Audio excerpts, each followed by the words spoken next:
There we are. Speaking of going out, I can walk there before the left.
Okay folks, just to let you know, we're starting the speeches in about 2 minutes, okay? So you won't have too long to wait. A couple of minutes at most.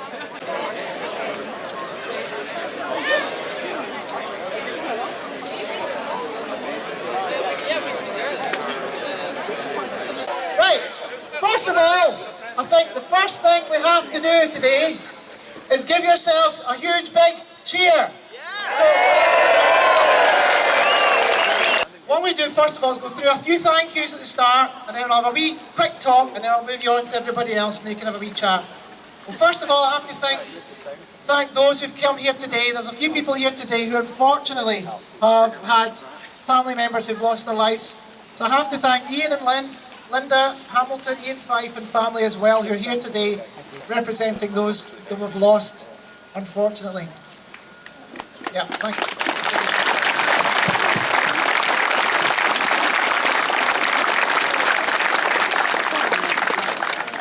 There's been a big sea change in the way the media have looked towards cycling since the Times campaign last year.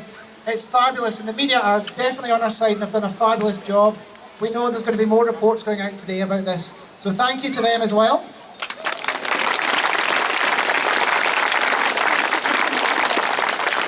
We have a number of politicians who are going to be speaking to us today as well, so in the end, who we need to speak to, who you're making a statement to, are the politicians.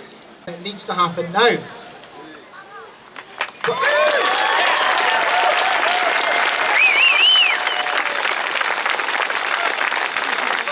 Hoping that, because we were at the front obviously, that there were going to be more cyclists than last year, and oh my goodness, there certainly are. You know, when Dave was reading that out, I was looking around and I was thinking that really each of those groups that he talked about is represented here. There are the serious lycra-clad cyclists. There are the people, the middle-aged ladies, a bit like me, could do with a bit more exercise. There are the mums taking their kids to school, the dads do the same thing. People who want to just cycle out for a pint of milk and the papers, who want to use their car less, saving money and the planet at the same time. There's so many of you here, it's fantastic. But there's one face in this crowd that I'm not seeing, and who I want to see, and who we'll never see again. And he would have been here, and he would have been proud of what we're trying to do, and that is my stepson Andrew. So please remember him as well when when the politicians are talking. And remember Audrey Fife as well, whose family's here too. And you know, that's a big loss for all of us. Keep up the pressure. Let's make a difference. We can do this, and we've got to do this. So thank you all very much for coming along, and keep up that great work. Thank you.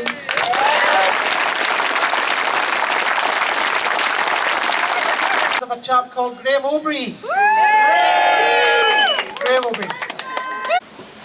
Ladies and gentlemen, it's a privilege to be here. The first thing I need to say is I can only speak for myself today. I come here not in a confrontational manner. I come here to try and enlighten our politicians and to let them see that this is not a spend we're asking for, this is an investment that will make returns tenfold in terms of health. We will build a tourist nation where people can cycle freely without the danger or fear.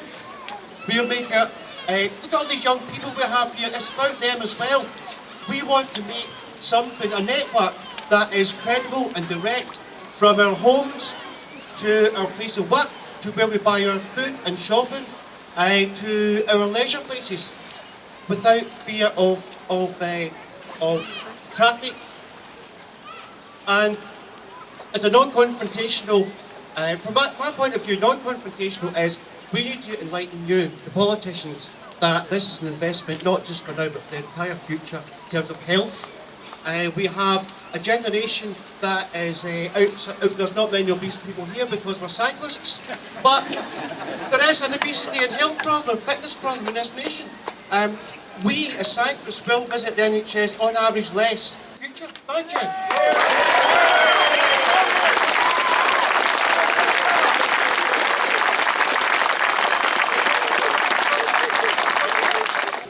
My colleague Keith Brown, who's the Minister for Transport and who's the direct person that really wants influence on expenditure, is unfortunately able to attend today, but he will be meeting Kim and David Brannan at a meeting on the 28th of May to discuss the campaign.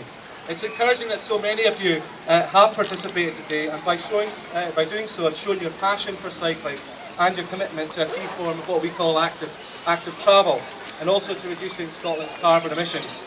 Active travel plays a very important part in helping Scotland to meet our ambitious climate change targets, where we have probably the world's most ambitious target, that is to reduce our emissions of harmful greenhouse gases by as much as 42% by 2020. We're also currently updating the Cycling Action Plan for Scotland, and the refreshed Action Plan for Scotland 2013 document will be published as soon as that exercise is complete this year. And of course, the headline figures on cycling. Excuse me, sir, can I just finish my speech, please? In terms of the infrastructure, don't include all support for active travel. And an initiative led by Keith Brown to try and draw down that fund, because it's a very good way in which we can promote cycling. The roads aren't safe for our kids to cycle on. Cycling.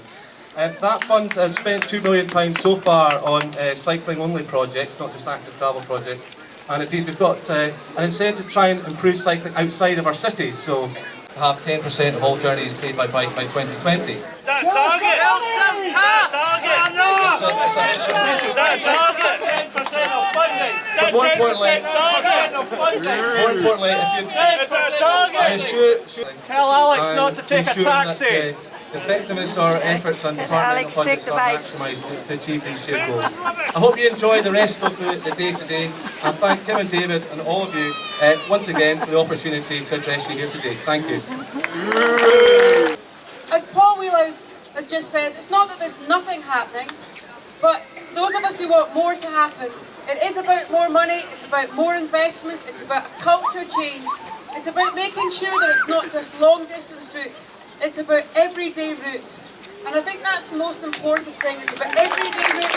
You're going to school, you're going to hospital, you're going to work. If you just want to go out for a bit of fun, a bit of exercise, it's about the everyday journeys. Now I know that our councillors are trying to do more, so let's make sure the message gets out. It's a fantastic, fantastic turnout. I'm sure there'll be more of us next year.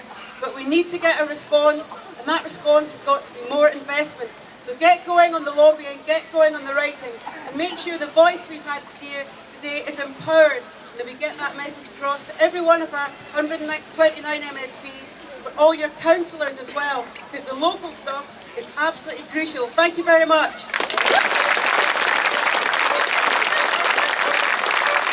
We've had enough of the rhetoric. We've had enough of the talking about this. It is time to invest. I don't believe this is a political issue. This is pure and utter common sense.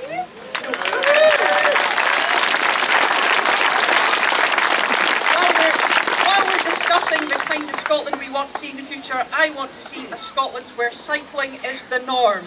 And not just for those lycra-clad gentlemen I see in front of me, but for everyone. From 8 to 80 has to be our motto. Until cycling on our roads is safe for everyone, from 8 years to 80 years, we have not succeeded. And just remember that in Denmark, in Holland, they've done this too. They have taken to the streets and said, we want action now. And the progress to date, there's been some, but it is far too slow.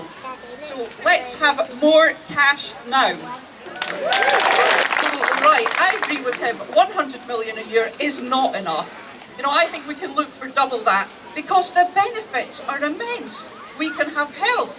We can have, reduced air pollution. We can have safe, healthy streets that are for people. It's perfectly sensible. It happens across Europe, and I don't know why we're just not getting it yet. I don't want this to turn into a political issue. I want to work with colleagues across the parties. We've set up the cross-party group on cycling. We have plenty of discussions.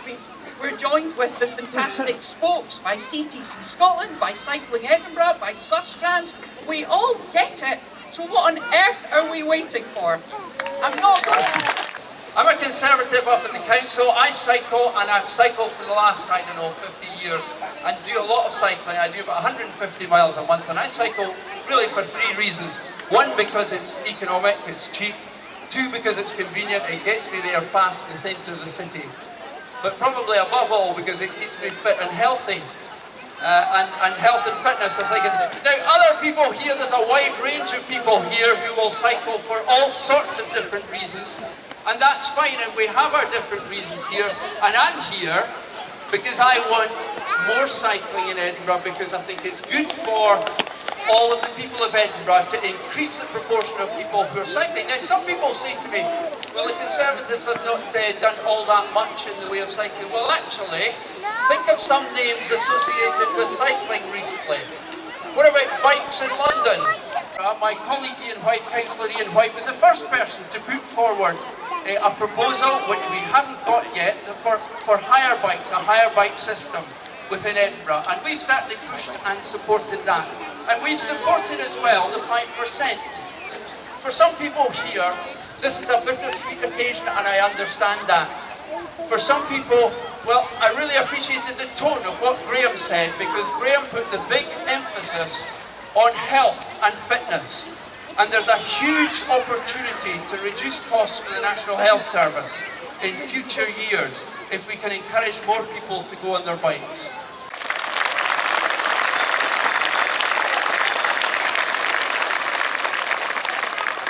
Okay, thank you once again, everybody. This has been a huge message to the government. Let's just hope they listen and do as we're asked. We're asked there. Please keep on the work. Please keep writing to them. They will listen to you.